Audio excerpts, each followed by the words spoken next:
بسم الله الرحمن الرحيم الحمد لله رب العالمين والعاقبة للمتقين والصلاة والسلام على رسوله الكريم أما بعد قال الله تعالى في القرآن العظيم وفي الفرقان المجيد أعوذ بالله من الشيطان الرجيم بسم الله الرحمن الرحيم ولنبلونكم بشيء من الخوف والجوع ونقص من الأموال والأنفس والثمرات وبشر الصابرين صدق الله العظيم.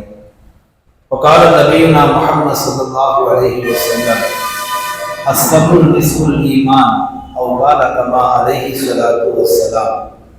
قالوا سبحانك لا علم لنا إلا ما علمتنا إنك أنت العليم الحكيم. அளவற்ற அருளாலும் நிகரற்ற அன்புடனுமாகிய எல்லாம் அல்ல அல்லாஹ்வின் பெயரை கொண்டு ஆரம்பம் செய்கிறேன். எல்லா புகழும் அல்லாஹ் ஒருவனுக்கே உரித்தாகட்டுமாக. கண்மணி நாயகம் ரசூலுல்லாஹி ஸல்லல்லாஹு அலைஹி வஸல்லம் மக்கத்து ராஜாவாகவும் மதீனத்து ரோஜாவாகவும் ஈரோடு தலைவர் சர்தார் நபி முஹம்மது ஸல்லல்லாஹு அலைஹி வஸல்லம் அவர்களின் மீதும் அவர்களுடைய பரிசுத்த குடும்பத்தார்கள் மீதும் அன்னாருடைய வாழ்க்கை வழிமுறைகளை பின்பற்றிய சத்திய சகாபாக்கள் தாபியன்கள் தபா தாபியன்கள் நாதாக்கள் ஷஹதாக்கள் வழிமார்கள் நல்லவர்கள் என நம்மவர்கள் அனைவரும் மீதும் அல்லாஹ்வின் அன்பும் அருளும் என்றென்றும் குறையில்லாமல் நின்று நிலவட்டுமாக என்று பிரார்த்தித்தவனாக எனது வார்த்தைகளை துவங்குகிறேன். அல்ஹம்துலில்லாஹ் சும்மா அல்ஹம்துலில்லாஹ். கண்ணியத்திற்கும் மிகுந்த மரியாதை குறித்தான அல்லாஹ் நல்லடியார்களே,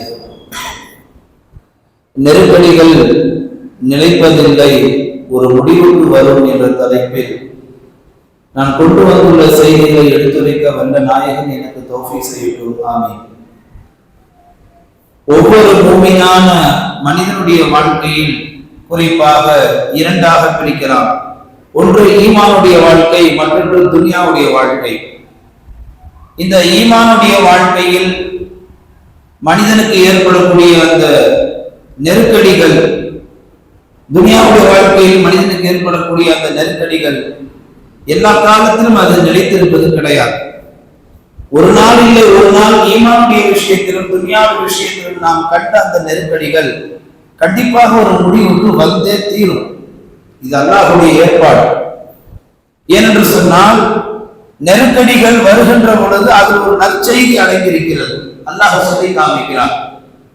ஒரு மனிதன் தீனுடைய விஷயத்திலும் சரி துனியாவுடைய விஷயத்திலும் சரி நான் விரும்பி அவனுக்கு தரக்கூடிய அந்த நெருக்கடி அவன் மனம் முன் வந்து எடுத்துக்கொண்டு அதே நெருக்கடியிலே வாழ்ந்து கொண்டிருந்தால் ஒரு நாள் இல்லை ஒரு நாள் நான் அவனுக்கு ஒரு நல்ல சுப செய்தி அறிவிப்பேன். நீ சொர்க்கவாதி என்று கூட நான் சொல்லுவேன். உலகத்திலே நீ பட்ட அந்த கஷ்டங்களை உன் கண் முன்னே அந்த கஷ்டத்தை நான் வெளியே கொண்டு வருவேன் என்பதாக அல்லாஹ் பல நற்செய்திகளை நமக்கு, குறிப்பாக யார் யாரெல்லாம் நெருக்கடியிலே மாட்டிக்கொண்டிருக்கிறார்களோ அப்படி நெருக்கடியில் மாட்டிக்கொண்டிருப்பவர்களுக்கு தான் இந்த ஜும்ஆவுடைய தலையங்கம். நெருக்கடிகள் நிலைப்பதில்லை, எல்லா காலத்திலும் ஒரு நாளிலே ஒரு நாள் அது முடிவுக்கு வந்தே தீரும். மனிதர்களை பொறுத்து ஒவ்வொரு நெருக்கடி வித்தியாசப்படும். குழந்தைகள், வாலிபர்கள், வயதானவர்கள், குடும்ப தலைவர்கள், தலைவிகள், இப்படி எல்லோருக்கும் நெருக்கடிகள் இருக்கிறது. ஆனால் அந்த நெருக்கடிகள் வித்தியாசப்படும். அல்லாஹ்வுடைய ரசூலுடைய ஒரு வாக்குறுதி என்னவென்று சொன்னால், கண்டிப்பாக உங்களுக்கு சுப செய்தி உண்டு. ஹதீஸ்ல ஒரு ரசூல் ஸல்லல்லாஹு அலைஹி வஸல்லம் சொல்லி காமிப்பார்கள், இந்த உலகம் இருக்கிறது காஃபிர்களுக்கு சொர்க்கத்தை போன்று, மூமின்களுக்கு இந்த உலகம் நரகத்தை போன்று, சிறைச்சாலையை போன்று. எனவே மூமின்களை இந்த சிறைச்சாலையை நீங்கள் கடந்து விட்டால் நாளை மறுமையில் நீங்கள் சுவனத்தில் நுழைந்து விடலாம்.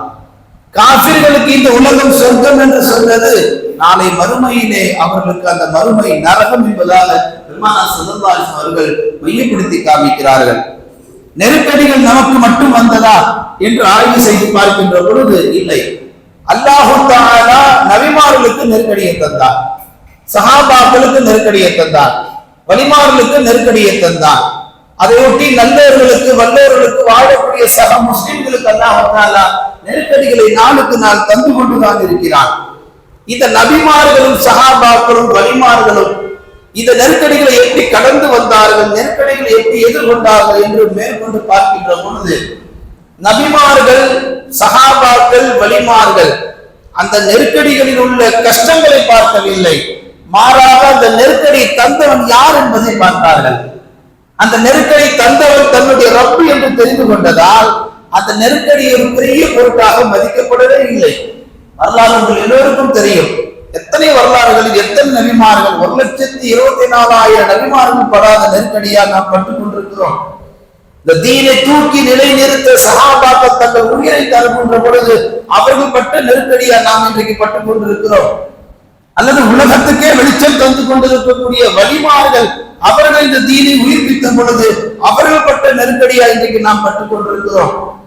நான் ஆரம்பத்தில் சொன்னதை போன்று 2 வகை. ஒன்று தீனுடைய நெருக்கடி, மற்றொன்று துன்யாவுடைய நெருக்கடி. சஹாபாக்கள், வழிமார்கள், நபிமார்கள் இவர்கள் எல்லாம் தீனுக்காக நெருக்கடியை அடைந்து கொண்டார்கள். துன்யாவுடைய விஷயத்துல நெருக்கடிகள் வரும். தீனுடைய விஷயத்துல அவர்கள் பெரிதாக எடுத்துக் கொண்டார்கள். துன்யாவுடைய விஷயத்துல நெருக்கடி எப்படி பெரிதாக எடுத்துக் கொள்வார்கள். அதை பொருட்டாகவே மதிக்க மாட்டார்கள். அதைத்தான் அல்லாஹ் தஆலா குர்ஆனில் சொல்வான், "வலநபுலுவன்னகும் பிஷைஇன் மினல் ஹௌஃபி வல் ஜூஇ." நாம் சில காலம் உங்களை என்ன செய்வோம்? பசியை கொண்டு, பொருளாதாரத்தை கொண்டு, மனைவி மக்களை கொண்டு, உங்களுடைய வியாபாரத்தை கொண்டு உங்களுக்கு நாம் சோதனையை தருவோம். அப்படி சோதனைகளை நாம் தருகின்ற பொழுது யார் அந்த சோதனைகளை பொறுமையை மேற்கொள்கிறார்களோ அவர்களுக்கு அல்லாஹ் தஆலா சொர்க்கத்தை நசீபாக்குகிறான். அவருக்கு சுப செய்தி உறுதி என்பதாக அல்லாஹ் குர்ஆனிலே பதிவு செய்கிறார். அல்லாஹ் தஆலாவுடைய தூதர் முஹம்மது ஸல்லல்லாஹு அலைஹி வஸல்லம் அவர்கள் வாழ்வில் எத்தனை நெருக்கடிகளை சந்தித்தார்கள்.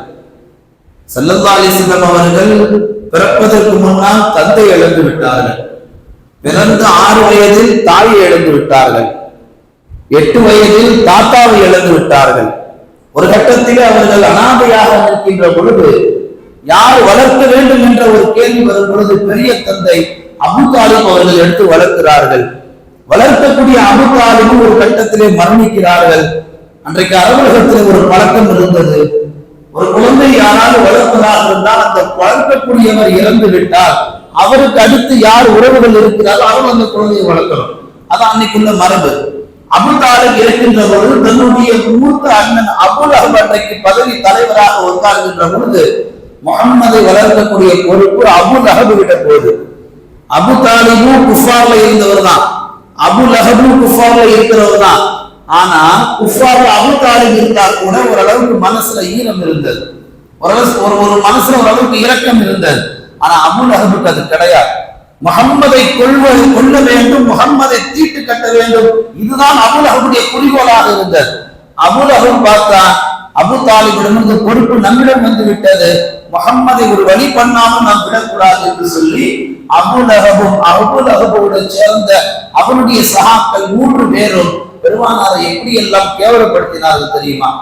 மேலான பெருமக்களே, ஒரு மனிதனுக்கு பசிக்கு சாப்பாடு கிடைப்பதை விட ஒரு மனிதனுக்கு நல்ல மரியாதை கிடைக்க வேண்டும். அதிலும் நல்ல கௌரவ சுயமரியாதை, எங்கு போனாலும் இஸ்ஸத்து கிடைக்க வேண்டும். சாதா சீதாவா இருக்கக்கூடிய முஸ்லிம்கள் நாமே கண்ணியத்தை எதிர்பார்க்கிறோம். நபிகள் நாயகம் கண்ணியத்திற்கு பிறப்பிடமாக இருக்கக்கூடியவர்கள். ரசூல் ஸல்லல்லாஹு அலைஹி வஸல்லம் நடந்து வருகின்ற பொழுது 3 சஹாக்கள் ஒருவன் கேட்பார், நபியே நில்லுங்கள், நான் உங்களை நபியாக ஏற்க வேண்டும் என்று சொன்னால் கஅபத்துல்லா திரையை நான் கிழிப்பேன் என்று சொன்னான். கொஞ்ச தூரம் நடந்து போவாங்க, இன்னொருத்தர் நில்லுங்க, நான் உங்களை நபியா ஏற்கணும்னு சொன்னா அல்லாஹ் உங்களுக்கு தவிர வேற ஆளே கிடைக்கிறியா அல்லாஹ்வுக்கு? நீங்க தான் அல்லாஹ்வுக்கு கிடைச்சீங்க. இப்படி இழிவுமான வார்த்தைகள். இன்னும் கொஞ்ச தூரம் போன பிறகு இன்னொருத்தர் சொல்லுவான், உங்களை நான் நபியாக ஏற்க வேண்டும் என்று சொன்னால் நீங்கள் அந்த தகுதிக்கு கூட கிடையாது, உங்கள்கிட்ட நான் நின்று பேசுற தகுதி எனக்கு கிடையாது. சொல்றது யாரு? மிருகங்களிலேயே மோசமான ஜாகில்களாக இருந்தவர்கள்.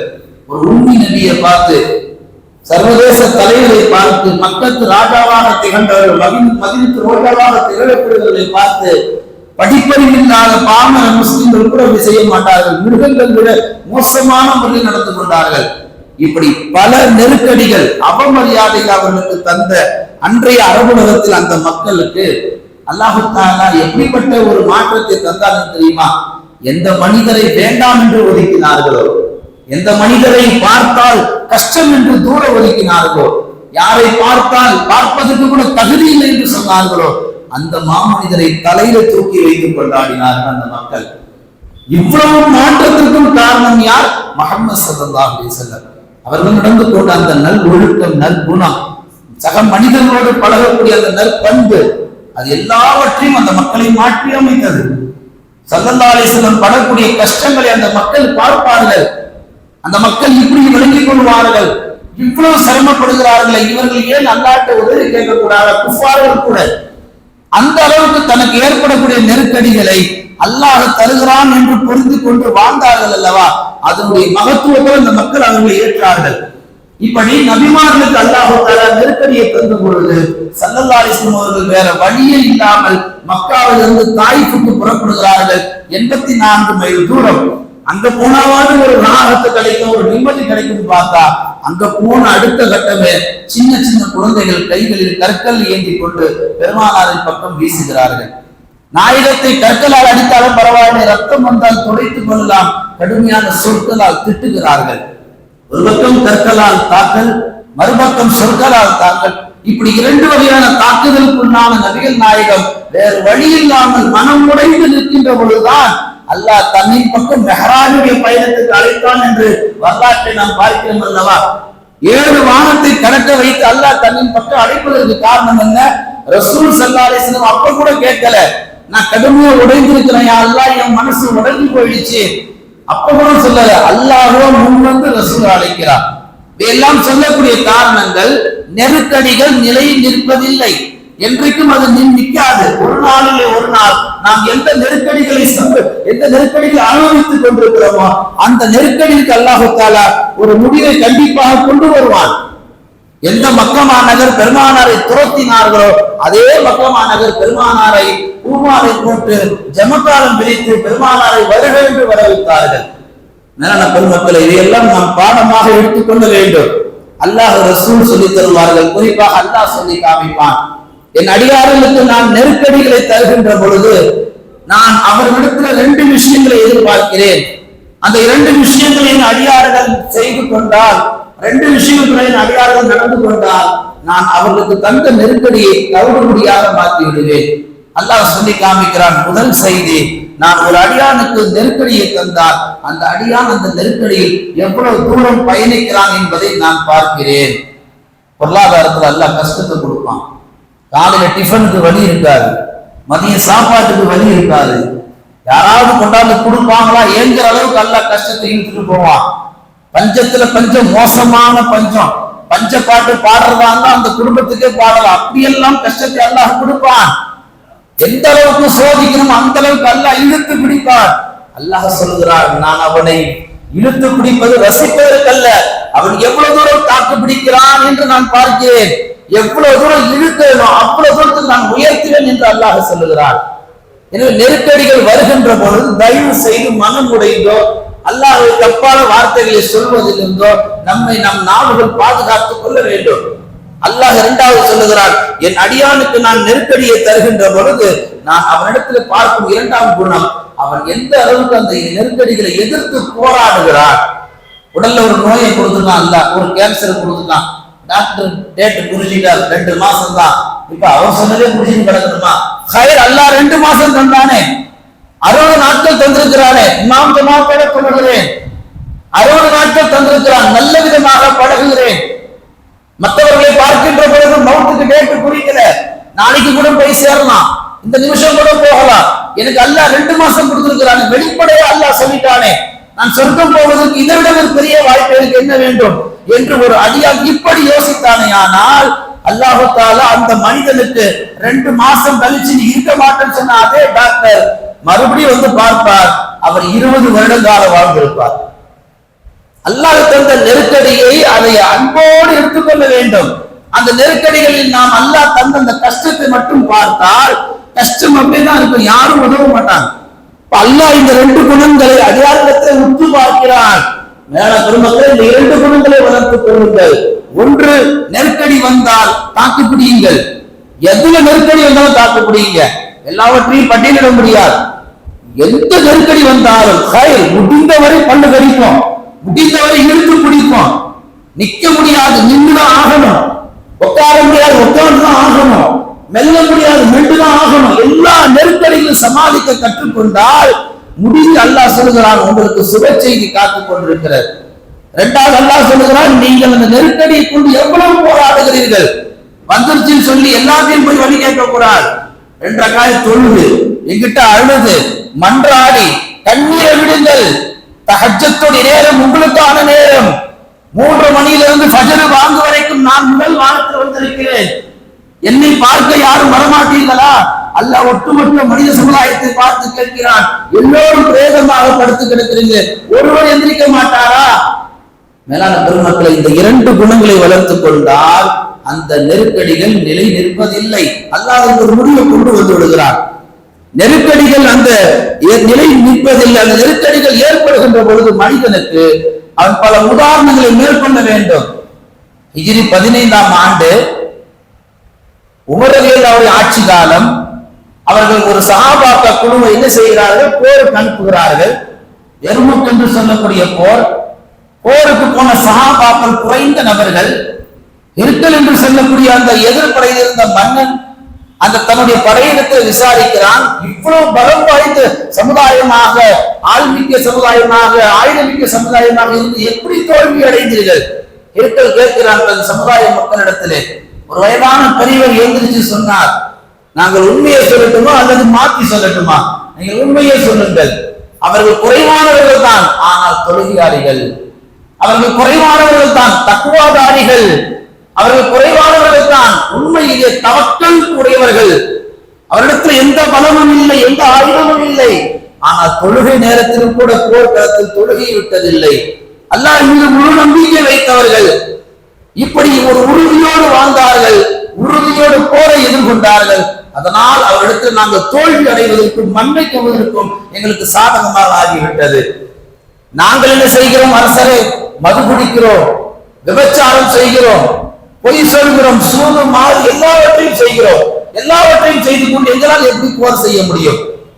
ஆகையால் எங்களை விட அவர்கள் ஜெயித்ததற்கு, வெற்றி அடைந்ததற்கு காரணம் அவர்கள் அமல்களிலே உறுதியாக நிற்கிறார்கள். மேலான பெருமக்களே, நாம் கவனிக்க வேண்டிய செய்தி, எவ்வளவு பெரிய ஆயுத படையாக இருந்தாலும், அதை எதிர்கொள்ளக்கூடிய குறைந்த பலம் மிக்க ஆட்களாக இருந்தாலும் அல்லாஹ் அந்த வெற்றியை தருகிறான் என்று சொன்னால் அங்க நெருக்கடி இல்லாமல் இருக்காது. அந்த நெருக்கடியிலும் கூட அவர்கள் கடைபிடித்தது பேணுதலான அமல். அந்த அமல் விஷயத்துல பேணுதல் வந்து விட்டால் நமக்கு ஏற்படக்கூடிய நெருக்கடியிலும் அல்லாஹ் லேசாக்கிடுவான். எவ்வளவு நேரம் ஆக சொல்லுங்க? ஒரு 50 பேர் கொண்ட ஒரு நபர் கூட்டத்தை ஒரு 1000 பேர் கொண்டவர்கள் ஒரு பேர் அமைக்க முடியாதா? 1000 பேருக்கு புத்தி அல்லாஹ் மங்கடிக்க செய்கிறான்.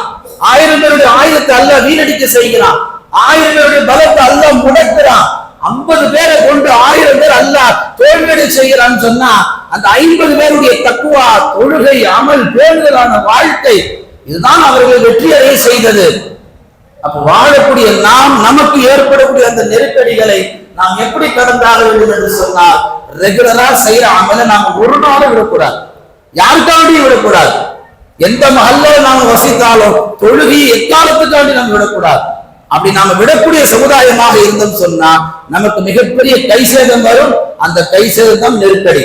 சமயங்கள் அந்த நெருக்கடி நம்மள கபர் வரைக்கும் எடுத்துட்டு போயிடும். உயிரோடு இருந்தா ஏதாவது தொழுலாம், தஸ்மீ செய்யலாம். மரணித்து கபருக்கு போய்விட்டால் ஒரு தஸ்மீ கூட செய்ய வாய்ப்பு இல்லாமல் போய்விடும். மேலான பெருமக்களை, இன்றைக்கு நாம் பார்க்கிறோம், இந்த நெருக்கடிகள் இந்த சமுதாயத்தில் ஏற்படுகின்ற பொழுது அவர்கள் கையில் இருக்கக்கூடிய முடிவுகள் தவறானதாக இருக்கிறது. நேற்று முந்தானத்தோ அறிவித்து செஞ்சாச்சு. 10th பொது தேர்வு வந்துருச்சு, பரீட்சைக்கான நாட்கள். பொது தேர்வு எழுதக்கூடிய 10ஆம் வகுப்பு மாணவர்கள் தவக்கலோடு இருக்கணும், நம்பிக்கையோடு இருக்கணும், உறுதியோடு இருக்கணும். வெற்றியோ தோல்வியோ எதிர்கொள்வோம். எத்தனை சப்ஜெக்ட்ல ஃபெயில் ஆனாலும் பரவாயில்ல, அடுத்த வருஷம் 10th பாஸ் பண்ணுவோம். அந்த உறுதி வரணும். ஏறக்குறைய 1 வாரம் நெருக்கம் நினைக்கிறேன். புதுவையை சேர்ந்த ஒரு சாதாரண ஒரு வாலிபர், 10th படிக்கக்கூடிய வாலிபர், தோல்வியின் காரணமாக அவர் கைத்திலே தொங்கிவிட்டார். வாலிப யுவதி பெண், வயசு கோளாறுல வரக்கூடிய அந்த காதல் மோகம், அது தோல்வி அடைஞ்சதுனால காதலோடு விஷம் குடித்து செத்து போறா. அது முஸ்லிமா மாற்றாரா? 2வது சப்ஜெக்ட். போனது ஒரு உயிர், போனது ஒரு உயிர். அப்படி இருக்கும் பட்சத்துல நாம யோசிக்க வேண்டிய காலம் இது. அதே போன்று கணவன் மனைவிக்கு மத்தியில் இருக்கக்கூடிய சின்ன சின்ன சரப்புகள், சின்ன சின்ன மனக்கசப்புகள், அதை சரி செய்யணும், அதை உட்கார்ந்து பேசணும். இன்னைக்குள்ள கணவன் மனைவிக்கு பேசவே கிடையாது. அதனால தான் யாரோ ஒருத்தர் 3ஆவது மனுஷனுக்குள்ள வந்து பேசுறான், 1 மணி நேரம் மணிக்கணக்கில் பேசுறான். சொந்த மனைவி கிட்ட ஒரு 10 நிமிஷம் எப்படி இருக்கிற, உன் உடம்பு என்ன செய்யுது, என்னைக்காவது மனைவியை பார்த்து நேற்று பார்த்த முகம் இன்னைக்கு இல்லையே, ஏதோ ஒண்ணு மாற்றம் இருக்க, என்ன உடம்புக்கு என்னைக்காவது கேட்ட சரித்திரம்? அப்படி நாம கேட்காதனால நிறைய முடிவுகள் உண்டாகுது. ஒற்றுமையா வாழ்ந்த குடும்பங்களில் இன்றைக்கு சின்ன சின்ன பிளவின் காரணமாக அந்த நிம்மதியை ஒரேடியா கொண்டு போறதுக்கு எத்தனை சதித்திட்டங்கள், அந்த சின்ன சின்ன மன கஷ்டங்களை உட்கார்ந்து பேசி ஒற்றுமையா குடும்பத்தை இன்னும் பலப்படுத்துவது எவ்வளவு பழக்கத்து உண்டாகும். ஒரு காலத்துல இந்த ஊர்ல பாத்தீங்கன்னா ஏறக்குறைய 8 தெரு 6 தெரு இருக்கு மதீனா நகரை போன்று. இன்னைக்கு பாருங்க கோட்டை போது எத்தனை தெருக்கள் உருவாயிடுச்சு. அல்லாஹ் பரக்கத்து தரட்ட முஸ்லிம்களுக்கு. ஆனா எல்லோருமே தனித்தனியாக வசிக்கிறார்கள். எங்கள் வீடு, எங்கள் மனைவி, எங்கள் வாஷிங் மிஷின், எங்கள் ஃபேன், எங்கள் பாத்ரூம், எங்கள் காசு பணம், எங்கள் உணவு, எங்கள் உழைப்பு எல்லாமே உங்களுக்கு தான், நமக்கு இன்னைக்கு சொல்ல போறோம். இப்படி எல்லா வகையும் நீங்கள் கவனித்து பார்க்கின்ற பொழுது ஏற்படக்கூடிய சின்ன சின்ன அந்த மனக்கசப்புகளை, அந்த நெருக்கடிகளை சமாளிச்சு எதிர்கொண்டு தாக்கு பிடிச்சு அல்லாஹ்ட்ட மட்டுமே முறையிட்டு நாம வாழ பழகிட்டோம் சொன்னா வாழ்றது ஒரு உலகம். இந்த வாழ்க்கையில அல்லாஹ் அந்த வாழ்க்கையில சுபிட்சத்தை தருவானே, பெரிய மாற்றத்தை தருவானே. அல்லாஹ் இந்த உம்மத்திற்கு தந்த பேர் ஆயுதம் என்ன தெரியுமா முஸ்லிம்களே? அல்லாஹ் சொல்லி காமிக்கிறான், நீங்கள் பயப்படாதீர்கள், எந்த கூட்டத்தை பார்த்தும் பயப்படாதீர்கள், எந்த ஆயுதத்தை பார்த்தும் பயப்படாதீர்கள், உங்களுக்கு பேர் ஆயுதம் நான் தந்திருக்கிறேன். அதுதான் அல்லாஹ் சொல்லி காமிக்கிறான், துஆ என்பதாக சொன்னான். பத்ர் மைதானத்திலே பொழுது விடிந்தால் போர் தொடங்க இருக்கக்கூடிய அந்த நிலையிலும் கூட ஸல்லல்லாஹு அலைஹி வஸல்லம் சஜிதாவில் கேட்ட அந்த துஆ தான் 313 பேர் 1000 பேர் வீழ்கடிக்க செஞ்சது. அவர்கள் கேட்ட அந்த துஆ, யா ஹய்யு யா கய்யூம், ஓ உயிருள்ள ஓ நித்திய ஜீவனே, உன்னை தவிர யாருமே இல்ல. நெருக்கடி வரும்போது இந்த துஆவை சொல்லுங்கள் அல்லாஹ்ட்ட. அரபில வராட்டாலும் தமிழ்ல சொல்லுங்க, ஓ உயிருள்ளவனே, என்றைக்கும் மரணிக்காதவனே, நித்திய ஜீவனே, என் நெருக்கடியை நீதான் லேசாக்கணும். அப்படி நாம தொடர்ந்து அல்லாஹ்ட்ட கேட்கும் பொழுது அல்லாஹ் சொல்றான், அந்த துஆவை நீ ஒழுங்கா பயன்படுத்தினா நீ என்ன கேட்டாலும் அந்த துஆவின் வழியா நான் உனக்கு தர்றேன். உடம்பு நல்லா இருக்கும்போது ஆகாரம் வாய் வழியா போகும், உடம்பு சரியில்லாம போகும்போது ஆகாரம் போகாது, நரம்பு வழியா குளுக்கோஸ் தான் போகும். நம்ம அவசரப்படுத்த முடியாது. நான் ஊருக்கு போறேன், எங்க அக்கா ஊருக்கு சீக்கிரம் அனுப்புங்க டாக்டர்னா அது சரி வருமா? அது ஏறி முடிவுக்கு வெயிட் பண்ணி தான் ஆகணும். அது பிச்சைக்காரனா இருந்தா பணக்காரனா இருந்தான். நரம்பு வழியா குளுக்கோஸ் ஏறும் பொழுது அந்த பாட்டில் முடிகின்ற வரைக்கும் நம்ம பொறுத்துதான் ஆகணும். அல்லாஹ் சொல்லுகிறான், உனக்கு ஏதாவது ஒன்று தேவையா, உன் நெருக்கடி உன்னை விட்டு போக வேண்டுமா, நீ கையாள வேண்டியது துஆவை மட்டும்தான். யார்கிட்டயுமே முறையிடாத. உனக்கு கடன் தொல்லை ஆகிவிட்டதா, மனைவிட்ட மனமுறிவு ஏற்பட்டு விட்டதா, குடும்பத்துல தகராறு வந்துருச்சா, மனக்கசப்பு உண்டாயிடுச்சா, 2 காயத்தோடு என்கிட்ட அழுது கேளு, உனக்கு நான் தர்றேன். அதுல நீ தஹஜ்ஜுல கேளு, கண்டிப்பா தர்றேன்றான் அல்லாஹ். மேலான பெருமக்களே, அல்லாஹ் சொல்லுகிறான், இந்த துஆவை கொண்டு நீங்கள் ஒருவரை வீழ்த்த நினைத்தாலும் நான் அவனை வீழ்த்துகிறேன் என்றான் அல்லாஹ். இன்னைக்கு நமக்கு இஸ்லாத்துக்கு எதிரி சொல்லவா வேணும்? எத்தனை எதிரிகள் இருக்கிறார்கள். தவறான திரைப்படங்களை எடுத்து இஸ்லாமியர்களை அவமதிக்கக்கூடிய, இஸ்லாமிய கண்ணியத்தை குலைக்கக்கூடிய அந்த மக்களை நாம் நேர்ல போய் தாக்க வேணாம், போராட்டம் பண்ண வேணாம். இருந்த இடத்தில் அல்லாஹ்ட்ட கையை உயர்த்துவோம். முஸ்லிம்களுக்கு அவமரியாதை யார் ஏற்படுத்தினாலும் யா அல்லாஹ் அவர்கள் உன் பொறுப்பில் விட்டு விடுகிறேன். நீங்க யாரும் ஆள் வைக்க வேணாம். இன்னைக்கு முஸ்லிம்களுக்குள்ள ஆட்கள் வச்சிருக்கிறாங்க. யாராவது தன்னுடைய வீடுகள்ல ரகசியத்தை தெரிஞ்சுக்கிட்டாலோ, அல்லது தன்னுடைய மகள் விஷயத்துல யாராவது உள்ள நுழைஞ்சிட்டாலோ, தன் மகளுடைய மனதுக்குள் எவனோ ஒரு அந்த மனதை திருடி கொண்டாலோ, இவர் நேரடியா தாக்குறது கிடையாது, ஆட்களை வைத்து தாக்குவது முஸ்லிம்கள் செய்யக்கூடிய வேலை. இது யார் செய்யறது? கலிமா இல்லாதவன் செய்யற வேலை இது. ஒரு கலிமா உள்ளவன் செய்கிறான் என்று சொன்னால் என்ன அர்த்தம்? அந்த துஆவை கொண்டு நாம் அல்லாஹ்ட்ட முயற்சி செஞ்சோம்னா அல்லாஹ் தஆலா நமக்கு கண்டிப்பா வெற்றியை தருவானே. மேலான பெருமக்கள், அல்லாஹ் சொல்லுகிறான், வைதா ஸஅலக இபாதி அன்னி ஃபஇன்னி கரீபு உஜீபு தஅவத இதா தஆனி. என் அடியான் என்னை கூப்பிட்டால் என் அடியாளத்திலே சொல்லுங்கள், நான் அவனுடைய கழுத்து பிறடிக்கு அருகாமையிலே இருக்கிறேன். அவன் திரும்பினா அவன் கழுத்து எவ்வளவு தூரம் இருக்கும், அவனை தூரத்துல தான் அவனுக்கு அருகாமையில் இருக்கிறேன். பக்கத்துல இருக்கிறவனை விட்டுட்டு எட்டை போய் எனக்கு உதவுன்னு கேட்டா அவன் என்ன செய்வான்? ஆறுதலா 4 வார்த்தை தான் சொல்லுவானே தவிர அவன் எந்த ஒரு உதவியுமே செய்ய மாட்டான் எந்த காலத்திலையும். மேலான பெருமக்களே, அல்லாஹ் சொல்லுகிறான், இந்த துஆவை கொண்டு என்னிடத்துல நீங்கள் நெருங்குங்கள், உங்களுடைய பிரச்சனைகள், உங்களுடைய நெருக்கடிகள் அத்தனையும் நான் தவறுபடியாக மாற்றி காமிக்கிறேன். அல்லாஹ் ரசூல் சொல்லி காமிக்கிறார்கள், அல்லாஹு தஆலா ஒரு மனிதனை விரும்பக்கூடியவனாக இருந்தால் 4 வகையான சோதனைகளை அவனுக்கு தருவான். 4 விதமான நெருக்கடிகள் அல்லாஹ் அவனுக்கு தருவான். ஒன்று, ஈமானிலே சோதிப்பான். ஈமான் இருக்கா இல்லையா? ஈமான சோதனையில பல தரம் இருக்கு. அதுல முதல் தரம் இருக்கா இல்லையா? நாம கேட்கிறோம் இல்லையா, டீலா நோ டீலா? அது போல ஈமான் இருக்கா இல்லையா? 2வது சோதனை, அந்த மனிதனுக்கு அல்லாஹ் சோதனை கொடுக்க நாடித்தால் அவன் தலையில ஷஹீத் என்று எழுதி விடுவான். சமீபத்துல எத்தனை உயிர்கள் பலஸ்தீன்ல, வயநாடுல எத்தனை முஸ்லிம்கள் இயற்கை பேரழில இறந்து போனாங்க, சதித்திட்டத்துல இறந்து போனாங்க. அத்தனை பேரும் கொண்டு போட்டான். அத்தனை பேரும் பார்வையில ஷஹீதுகள் தான். ஹதீஸ்ல நாம படிப்போம், போர்ல எத்தனை சஹாபாக்கள் ஷஹீதானாங்க. நிதர்சனமான காலத்துல நாம பார்க்கிறோம். அல்லாஹ் சொல்றா, 2வது நான் ஒரு மனிதனை விரும்பி விட்டால் அவன் தலையில ஷஹீத் எழுதி விடுவேன். 3வது அல்லாஹ் சொல்லுகிறான், அவனுடைய ஈமானை நான் அவ்வப்போது சோதித்து பார்ப்பேன். பொருளாதாரத்தில், மனைவி மக்களில், வியாபாரத்தில், குடும்பத்தில், அவன் மன நிம்மதி எல்லாவற்றையும் சோதிப்பேன். 4வது அல்லாஹ் சொல்லுகிறான், அவனுடைய இஸ்லாத்தின் மீது அவனுக்கு உண்டான கண்ணியத்தை நான் சோதித்து பார்ப்பேன். அதான் இஸ்லாமியர்களை பத்தி தவறா படம் எடுக்கிறது. இது அவன் எடுத்த டைரக்டர் எடுத்தது கிடையாது. அவனுக்கு அந்த அளவுக்கு அறிவுலாம் கிடையாது. அல்லாஹ் அவனை அறிவாற்றல் கொடுத்து எடுக்க வைக்கிறான். முஸ்லிம்களுடைய கண்ணியத்தை அல்லாஹ் ஒரு கட்டத்தை சோதிச்சு பார்க்கிறான். முஸ்லிம்கள் எப்படி பொங்குறாங்க, முஸ்லிமுடைய இந்த ஈமான் எப்படி இருக்கு. அல்லாஹ் ரசூல் சொல்லுகிறார்கள், நான் ஒரு அடியானை சோதிக்க நினைத்தால் 4 வகையான காரணங்களை கொண்டு சோதிப்பேன். 4 வகையான நெருக்கடிகள் அவருக்கு நான் தருவேன். எனவே 4 வகை நெருக்கடிகளில் யார் யாரெல்லாம் உட்பட்டு இருக்கிறார்களோ அவர்கள் எல்லாம் விலகிக் கொள்ள வேண்டிய ஒரே விஷயம் என்ன தெரியுமா? இதுவும் நிரந்தரம் அல்ல, இந்த நிலையும் கடந்து போகும், மறந்து போகும் என்று வாழ்ந்து அல்லாஹ் இடத்துல நாம் கையேந்தினால் எல்லாம் மறந்து போகும். மேலான பெருமக்களே, அடுத்து அல்லாஹ் ரசூல் சொல்லி காமிக்கிறார்கள், நீங்கள் உங்கள் பிள்ளைகளுக்கு சமயங்கள்ல எதிர் துவா செஞ்சறீங்க. குடும்பத்துல ஒரு கஷ்டம், பிள்ளைகளை செஞ்ச சனின ஒழிஞ்சு போ அப்படின்றோம். உண்மையிலேயே அவன் அத்தா அம்மா பார்வையில மௌத்து வரைக்கும் ஏதோ ஊரை விட்டு ஒழிஞ்சு போயிடலாம். கடைசி வரைக்கும் பாவமா கண்ணில் படுறதே கிடையாது. பெற்றோர்கள் உங்கள் பிள்ளைகளை நீங்கள் தயவு செய்து எதிராக கூட கோபத்துல துவா செஞ்சாங்க, அது பழிச்சிருன்றாங்க ரசூல் ஸல்லல்லாஹு அலைஹி வஸல்லம். துவா கபூலாக ஒரு நேரம் இருக்கு. அந்த கபூலாகிற நேரத்துல நீங்க உங்க பிள்ளைகளை சபிச்சீங்கன்னா அந்த பிள்ளைகளுக்கு நெருக்கடி உண்டாகிவிடும். அந்த நெருக்கடி அல்லாஹ் தந்ததில்லை, நீங்களா ஏற்படுத்திக்கிட்டது. அல்லாஹ் சொல்லி காமிக்கிற, நான் தரக்கூடிய நெருக்கடி ஒரு ரகம்னா நீங்களா உங்கள் கரங்களால் நெருக்கடி உண்டாக்கிக்கிறீங்க.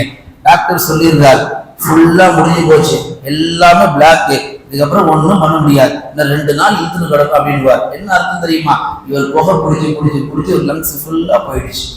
இந்த நெருக்கடி யார் அல்லாஹ் தந்தானா? மனிதன் உருவாக்கி கொண்டானா? இவனா உருவாக்கிக்கிட்டது. அல்லாஹ் ரசூல் சொல்லுகிறார்கள், உங்கள் பிள்ளைகளுக்கு எதிராக துவா செய்து விடாதீர்கள். அடுத்து அல்லாஹ் ரசூல் சொல்லுகிறார்கள், அல்லாஹ் ஒரு மனிதனுக்கு நலவு நாடி விட்டான் என்று சொன்னால் அவன் உலகத்துல எங்க இருந்தாலும் அல்லாஹ் அவன் உயர்த்தி வைத்திருப்பான். ஒரு உஸ்தாத், மிகப்பெரிய மார்க்க மேதை, அவருக்கு பேரு சமத், இமாம் சமத் ஷரீ என்று சொல்லக்கூடியவர். ஒரு கால் உடைந்தவர் அவர்.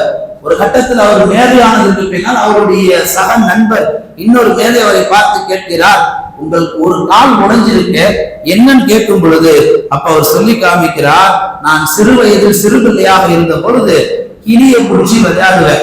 அந்த கிளியில ஒரு கால் என்ன செய்வான், கைத்தால கட்டி, ஒரு காலை கைத்தால கட்டி அந்த கிளியை வச்சு விளையாண்டுட்டு இருக்கணும். அது பொந்துக்குள்ள போகும் பொழுது என்ன செய்யும், ஒரு காலை எடுத்துட்டு உள்ள போய் ஒரு காலை உள்ள எடுத்துட்டு போகாது, அது சிரமப்படும். இதை என் தாயார் பார்த்துட்டாங்க. பார்த்துட்டு சொன்னாங்க, வாயெல்லாம் அந்த பூச்சி அந்த பிராணி இப்படி கொடுமைப்படுத்துறிய இப்படி முடமாக்க நல்லா உன் காலை முடமாக்கணும்னு நாங்க முடிஞ்சு போச்சு. தாயார் செஞ்ச துவா அவர் மார்க்க மேதை ஆனதற்கு நல்ல மார்க்க மேதை ஆக்கிட்டான், சரியத்துல பெரிய உயர்வை தந்துட்டான். ஆனா அவர் பண்ண தப்புக்கு தாயார் செஞ்ச துவா அல்லாஹ் கபூலாக்கிட்டான். அந்த நெருக்கடியோடு அவர் மௌத்து வரைக்கும் வாழ்ந்தாங்க, வேற வழி இல்லை. மேலான பெருமக்களே, பெற்றோர்கள் தங்கள் பிள்ளைகளுக்கு சமயங்களுக்கு துவா செய்தால் அந்த துவா கபூலாகும். இப்ராஹிம் அத்ஹம் என்று சொல்லக்கூடிய மிகப்பெரிய இறைநேசர் ஒரு மனிதரை கடந்து செல்கிறார்கள். அவர் சோகமா உட்கார்ந்து இருக்கிறார். ஏன்பா சோகமா உட்கார்ந்துக்கிற? பொதுவா சும்மா பயான்கள் யாரும் தப்பா எடுத்துக்காதீங்க, எடுத்து பேசுறேன், நம்ம ஒரு மாதிரியா உட்கார்ந்து இருப்போம். அந்த புத்துணர்ச்சி, அந்த ஒரு ஆர்வம், நல்ல விஷயங்களை சொல்றாங்க, கேட்போம், கேட்டு அமல் செய்வோம். அப்ப ஒரு சோகமா உட்கார்ந்து இருக்கும் பொழுது இப்ராஹிம் அத்ஹம் கேட்கிறா, என்ன சோகம்?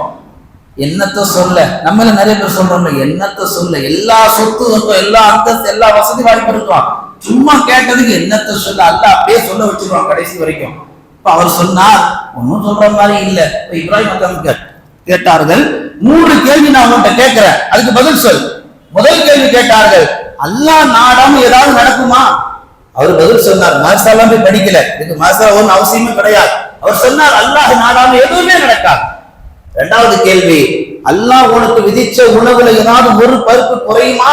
அவர் சொன்னார், அது எப்படி குறையும்? குறையவே குறையாது. நான் எந்த பொந்துல இருந்தாலும் அல்லாஹ் என்ன வெளியே எடுத்துட்டு வந்துருவான். என்ன வெளியே எடுத்தா எனக்கான ரிஸ்க் என் நாவல் அல்லாஹ் புகட்டிடுவான். அவர் ரஸாக், ராஸிக். அடுத்து கேட்டார்கள், அல்லாஹ் உனக்கு விதிச்ச ஆயில்ல ஒரு நொடி குறைக்க முடியுமான்னு கேட்டான். கேட்டதுக்கு அவர் சொன்னார், குறைக்கவே முடியாது.